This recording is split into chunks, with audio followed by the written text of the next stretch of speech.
আসলে এই মুহূর্তে আসলে কিছুই বলার নেই।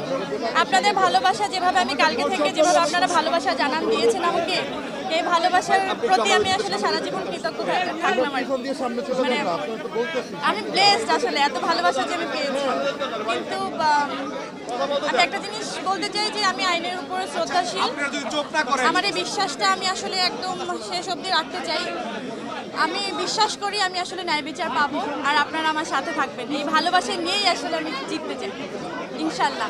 এই সম্পর্কে আসলে সবাই অবগত যে আমি যে মামলাটা করেছিলাম তার ঠিক 2.5 বছর পরে উনি পাল্টা একটা মামলা করেন, যে মামলার জন্য আজকে এই যে আমাকে কালকে হচ্ছে গ্রেপ্তারি পরোয়ানা জারি করা হয়, ওয়ারেন্ট হয় আমার নামে।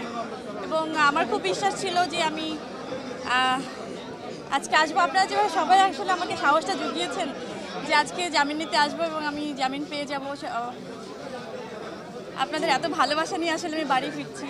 এরকম একটা জয় নিয়েও যেন আমি বাড়ি আসলে ফাইনালি ফিরতে পারি, আপনাদের ভালোবাসার সাথে থাকতে পারি, আমার জন্য দোয়া করবেন। খুশিতে কেঁদে দিয়েছিলাম না, সেই কান্নাটা, সেই খুশির কান্নাটা আর একটু পরে হবে, যখন পুরোপুরি ফাইনাল হয় না ওই হ্যাঁ, ওই বিচারটা যখন আসলে আমার হবে। এটা তো খুবই পরিষ্কার যে আমি একটা মামলা করলাম, তার 2.5 বছর পরে, ঠিক 2.5 বছর পরেই একটা পাল্টা মামলা করা হলো শুধু দমানোর জন্যই, তার তো কিছু না। এবং এটা বিচারাধীন।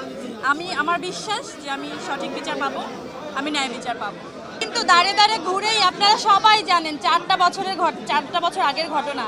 আমি দাঁড়ে ঘুরে শেষ পর্যন্ত এই আদালতকেই আসলে আমার মনে হয়েছে যে আমি এখান থেকে ন্যায় বিচার পাবো। আমি এখান থেকে আশাহত চাই না, মানে আশাহত হতে চাই না, আমি সত্যি আশা হারাতে চাই না। আমার একদম বিশ্বাস নিয়ে থাকতে চাই যে শেষ পর্যন্ত সত্যের